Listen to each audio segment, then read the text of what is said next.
Hi everybody. Hi everybody. It's your friend Daniel Hutchins. We're back again. Yeah, we're back again. So we just finished a little bit of some homework from my school. Yeah, finished up some homework from my school. Got the last everything seeded bagel, and I made some turkey and cheese on it.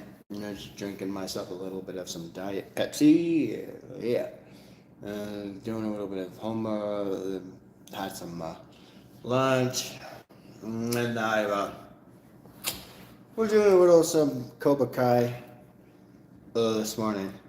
So now, since I'm caught up on what I need to do, now I just need to. The only thing that's holding me back now is psychology. The final exam for psychology that I'm gonna wait on my sister for that, and then I have to write my English essay, which is not due until the 18th, which gives me 5 more days to figure out how to write this damn thing. So, in a good sense, at least I'm catching up, and in a bad sense, I still have to do it. So, make no mistake if there's none have been made. Unless you want to add to the mistakes table, feel free. But again, like I said, I'm trying to be a better person by self-bettering myself. Okay, my psychology grades were finally done. I got my psychology stuff finished. It's been graded. My psychology grades are all good. My math grades catching up, and I mastered some more concepts for that math thing I needed to do. Like I had to go to tutor yesterday. No, not I didn't have to tutor, but I had to get tutored in the past tense. Tutored in the past tense. Anyway, after enjoying myself a nice turkey and Kobe Jack cheese sandwich on a bagel, toasted a little bit on some oil on a fryer, and trying to enjoy a little bit of some Diet Pepsi, asking some questions, trying to get some help wherever it's been new, and trying to come through to follow through, So, so now I am going to tell you guys some information about what's going on with our friend Comic Book Resources. What is going on with our friend at the Comic Book Resources? Well, I'm glad you came, because we're going to our world's famous top destination for comic book movies and pop culture. Hey guys, hey, what's up? So now, did you know that there's another Star Trek? Yes, there's another Star Trek. Yes, they're bringing back another Star Trek.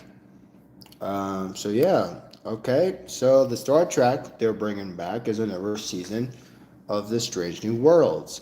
That's a Paramount original on Paramount Plus. Star Trek: The Strange New Worlds. The final season now is set to film soon. Okay, what is going on with Star Trek? All right, Star Trek. Warning: there are spoilers, so listen at your own risk. You have been warned. The final seasons of Star Trek The Strange New Worlds, Season 3, the final part, is called New Life and New Civilization. This has premiered on 9/11. The holiday I told you I hate so much. This is from filming the final season in July. The show has been renewed for one more season. That's the one season. From our other friend and source we love to quote sometimes, our friend in the Screen Rant, Strange New Worlds, their co-runner, Henry Alonso Miles, has started filming on the season 5, and it's very permanent and very, very important for the universe and all of Star Trek, for no gun has gone before. The third season has an 88% score on the critics on Rotten Tomato with a 55% on the audience. So the audience is lower than the critics. Kind of weird considering that the critics oftentimes like to go over the audience run. However, when I asked the production of Star Trek Season 5 for The Strange New Worlds, they said, it's going really quickly.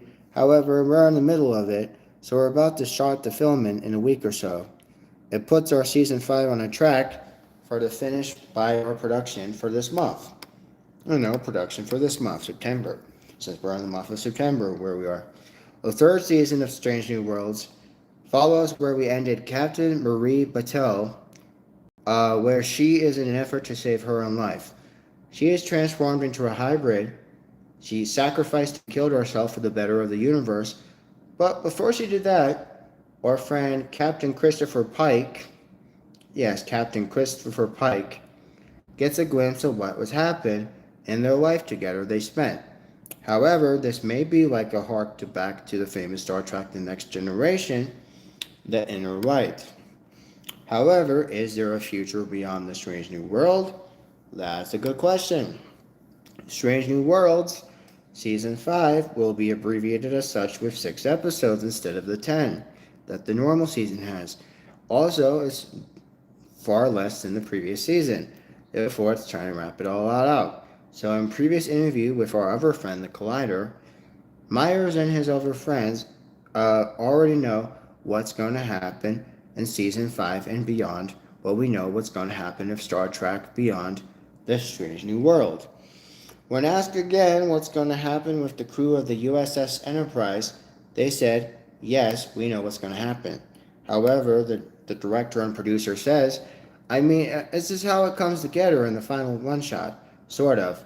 And the moment we greenlight this show, the essential core of a writer team, and a production team, and a director team, is like, we're slightly smaller staff because we're only doing 6 episodes instead of 10. Tried, and it's true, we dug it right in. We dug it right in, like we're digging a hole to go to China. And so we've been, as you suggest, sort of multitasking. Like multitasking. Some of us don't know how to multitask. And it's okay, we're human. We all don't do good at multitasking. So one job we had to do to break the end of the show is we have to do 6 episodes instead of the normal typical 10. However, the Strange New Worlds and the Star Trek team have to find a way to go beyond the Season 5, where fans want to see where the Enterprise goes and our crew from the USS Enterprise. The reason we told our other friend, Entertainment Weekly, or as we call him, EW, that 100% of the stream was focused on a spin-off of our friend Captain Kirk. Yes, Captain Kirk, as a first-year captain of the USS Enterprise.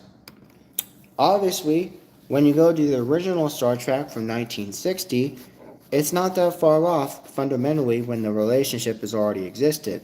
How did it happen? Well, that's a good question.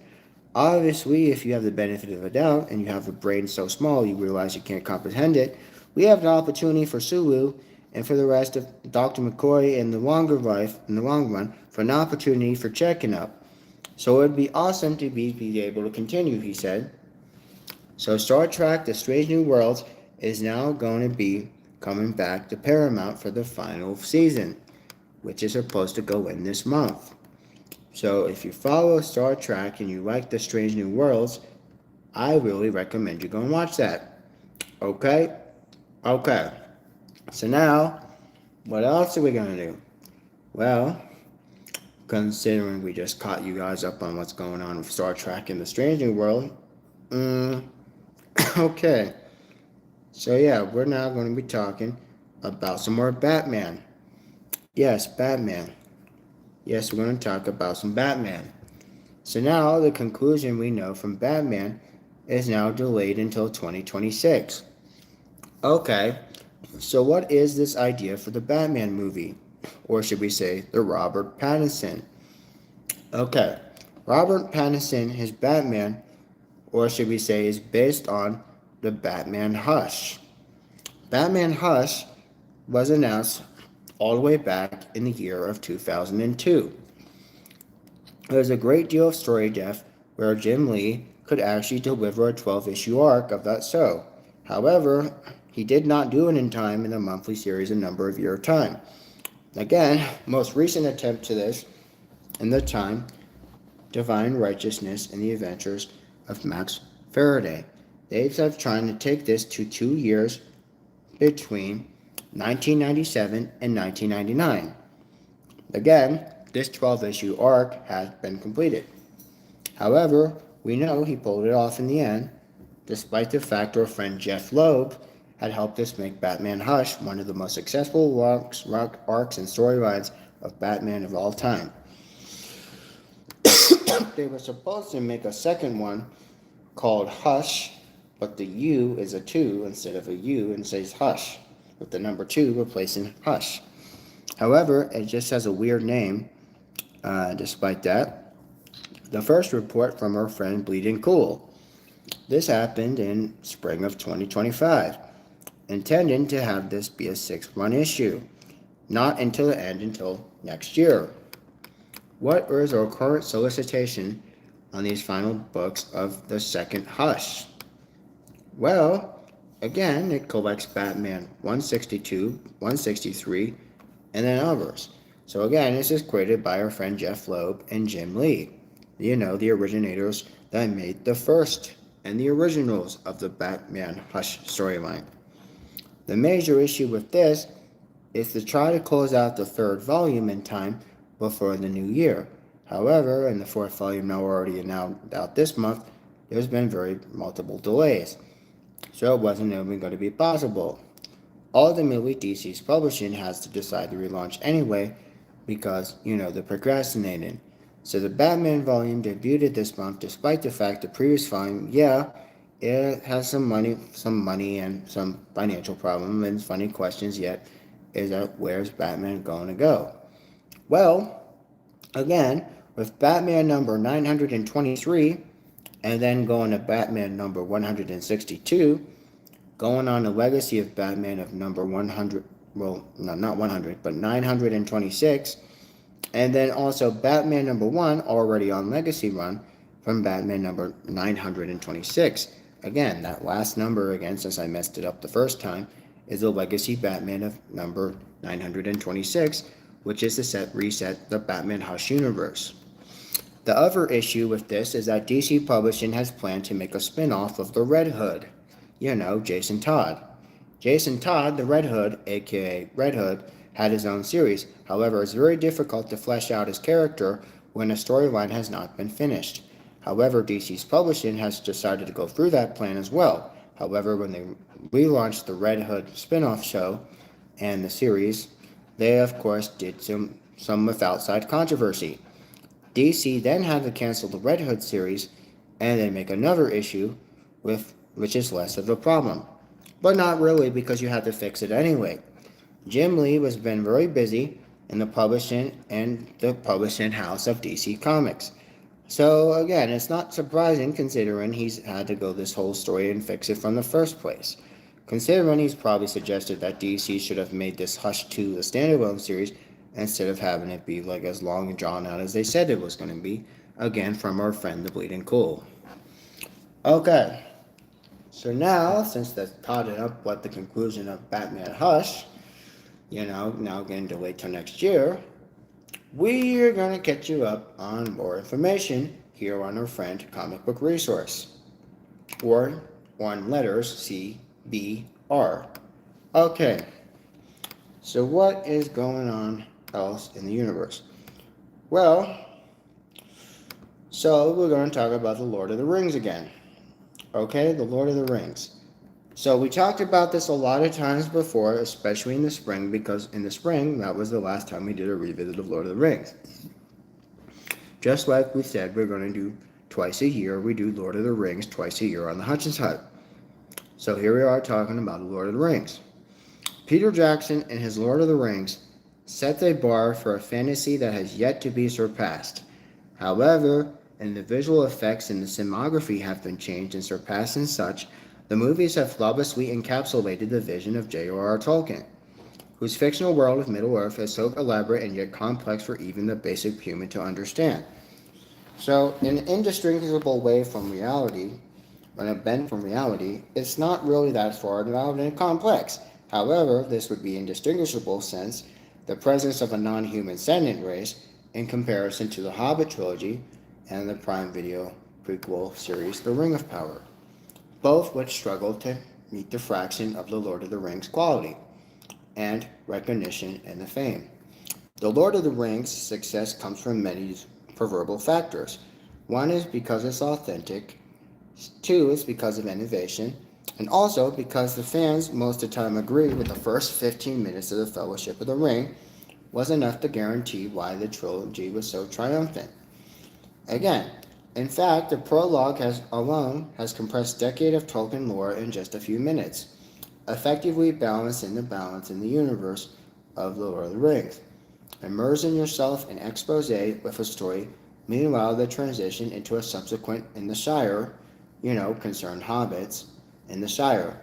Also, sequence highlights why Middle-earth and how Middle-earth has changed in such a short time since, it's set in Lord of the Rings.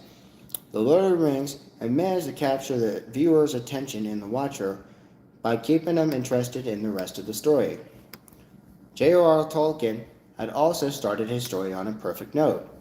Many of our very famous hobbits and their heroes and their journeys across the time and space of fiction itself have oftentimes started with an underdog protagonist. Tolkien has already created this framework as such before he even had Peter Jackson do the movies. However, in an expansive world sense, the legends of the time wrote by Hobbit and Lord of the Rings, the author realized the heroism of the elves, the dwarfs, and the men. Again, then they had to throw the hobbits into the mix, and there you have it. That's the legend of the Lord of the Rings. Although, due to controversy alone, there's been recent development among sediment species on Middle-earth, hence why we have the hobbits basically be a shorter offshoot of a man. Okay, the Hobbit and the Lord of the Rings, they each began with Bilbo Baggins. The only difference, though, is Lord of the Rings continues after Bilbo Baggins. Immediately revealed his nation and his nature to comparison to other characters, most similarly the main characters of the story, the hobbits. Readers learn that these tender beings prefer food, song, and comforts in the horror to war and greed. Although J.R.R. Tolkien made it realistic by giving them these certain setback flaws, despite a few of the hobbits' tendencies being unscrupulous behavior, however, the entire race is basically classified as peace and basically happy to all of others. The hobbits never had to really face Morgoth or Sauron or evil of Middle-earth before, so pitting them against it was kind of weird, as such as the force of the gentlest species through the gauntlet of nightmare and the hunted to the rest of the world. The story is how the hobbits win. Jackson, again in his Lord of the Rings, began with a spectacular flourish of power. Yes, adopting and adapting Tolkien's grand epic story in 3 movies, like we had in 2000s, ushered the age of a high fantasy era, with the daunting saying the least. Again, Peter Jackson's vision demonstrated the deep understanding of the narrative set through the currents reinforcing the 2 most important themes of the story. The best is the spectacle, and basically in the fictional universes, the better record history than the real-life places, and then authors go on to feature earth-shatter events, wars and sickness and plagues and devastating all of Middle-earth as we know for thousands of years, with the major conflict happening at the end of Second Age of Middle-earth, where Sauron and his forces gradually deteriorated to the very last men, while fighting the last alliance on the elves and the men. An event has offhandedly mentioned the Elrond in the novels, hence the Council of Elrond, the Fellowship of the Ring. So, since the Lord of the Rings is a combination of Isildur and his grave error in the War of the Last Alliance, audiences need to bring more context to the story before going to Rivendell to go to find the Fellowship of the Ring. In fact, the opening of that such as the film briefly spectacularly summarizing the story through the siege of Barad-dûr, the final battle of the war. Again, Isildur, the king Isildur, saw his father felled by Sauron in his only appearance, before managing to defeat the Dark Lord Sauron by cutting off his one ring off his finger. Legend has it that ring was held by Gollum, who we also know played by Andy Serkis, also we know Smeagol. Again, fans then later watched Isildur fall under Sauron's spell and refuse to destroy it in Mount Doom. However, we have to see what happened to that one ring, and then we know, like we just said, it was found by Gollum and later Bilbo Baggins. Considering the overarching importance of the One Ring of its master, This exemplifies the literal title of the story.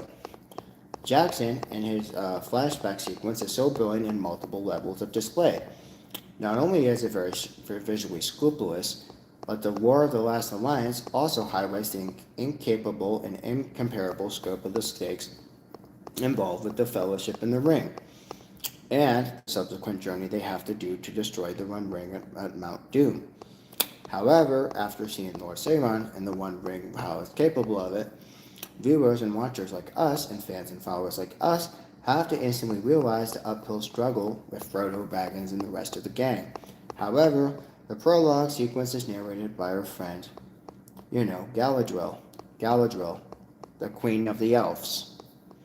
As she's called, the Queen of the Elves, Galadriel.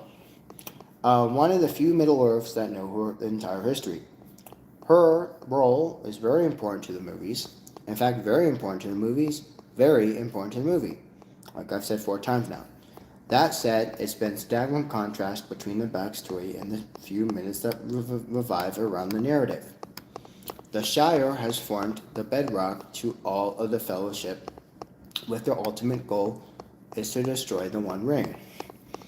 Transition to the idyllic Shire after such a violent backstory basically shows us why the hobbit hole of Bilbo before planning out an attempt for the hobbits jotting down their adventures. The very next scene takes us to the heart of Hobbiton, the paradise and the town of the Shire. Again, in the very next scene, we see this in the paradise of where the hobbits are basically milling around. Almost all of them are living in a small English village, similar to that of that design in the landscape of New Zealand. Again, it's in New Zealand. It's filmed in New Zealand. Okay. Well, fans saw rolling folds of fields and gorgeous skies. Samwise Gamgee was introduced as the one who has to pick the preparations that help for Bilbo Baggins and his birthday. Frodo Baggins, the nephew of Bilbo Baggins, had to consequently sit around sitting and reading a book by himself, under a tree where no one was to disturb him. On an off-screen hum, we saw Gandalf the Grey. His introduction is pitch perfect to why he tells Frodo, a wizard can never be late, nor would he be early. He arrives precisely when he means to such. Gandalf, as a subsequent conversation with Frodo, reintroduced the stake of the revelation of Bilbo Baggins and his increased strangeness in an intercut scene showing Bilbo is desperately trying to look for his ring. Within the span of the first 15 minutes, they point an unforgettable picture where the world of Middle-earth has been scarred by hatred and injustice pursued by time. Resulted again because we know it happened at the end of the Second Age of Middle-earth. The world where the Hobbit could live freely and joyously. But a danger has yet to pass. Gandalf's arrival served both as celebration and portent to things to come. So, the innocence and simplicity of the hobbits were painfully juxtaposed and jinxed against the terror of Sauron, making them the perfect underdog to root against the overpowered villain we find himself to be dead. However, he's not dead, he's not dead, he's not dead. So, the Fellowship of the Ring in the prologue of the Shire, or the song concerning hobbits, establish both the possibility and impossibility of this mission, and where our heroes have to drive the path down to protect the innocents. The Scour of the Shire would have brought things to a full cycle. His storytelling is yet elaborate yet basic to the core. The hero journey is completed by this original mission where Frodo, Sam, Merry, and Pippin were set off the Hobbiton, and so they have to face the big bad world. But also because they want to save their friends and their loved ones, like their families. So in fact, Frodo got a glimpse of what it would happen since his goal was to bear the ring, and Galadriel gave him a mirror to show the vision of the enslaved hobbit on Burdened Shire. Again, this event hasn't been ultimately stopped, unfortunately, because this was a scene that's potential flash forwards, whereas the novels and such have an entire chapter dedicated to the so-called Scour of the Shire. Saruman, who also is the other wizard that rivals next to Gandalf, is stabbed by Wormtongue after falling to his death in the extension edition of The Two Towers. This doesn't really meet the exact date of the book, however. However, he's actually responsible for the Scowls of the Shire, having involved a gang and brutes to throw the hobbits out of their home. When Frodo, Merry, Sam, and Pippin return to the Shire, they notice the home is destroyed. Yet, this was cut from the movie because we didn't use it. So then it takes another bout of intense effort to seize control from Saruman, whose would have been killed by Wormtongue in the same way.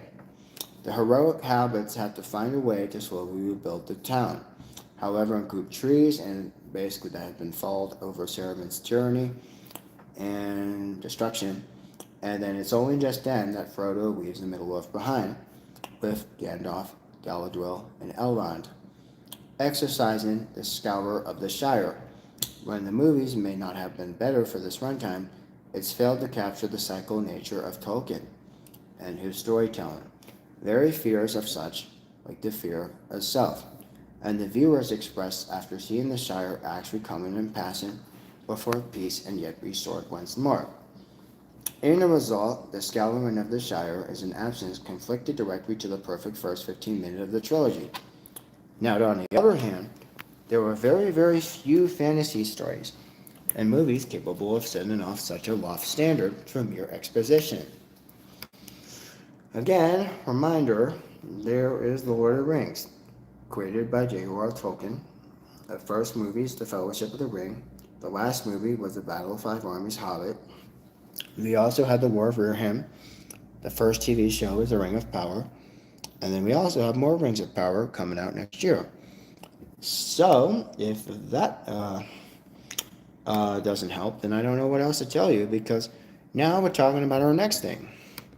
We're going to be talking about The Legend of Korra. Yeah, The Legend of Korra. The Legend of Korra, the first actual spin-off of Avatar and the Last Airbender. The Legend of Korra, or should we say, the spin-off sequel of Avatar the Last Airbender, the Nickelodeon, not the James Cameron one. Okay. Avatar, The Legend of Korra, basically recalls a time where fans did not respond to him in the series. During a guest appearance from the podcast star, basically they said, sometimes what happened in The Legend of Korra was they opened up a backlash and hate from all the fans, saying, we weren't really fun about this romantic scene. And I remember the hate of all these young girls, they said.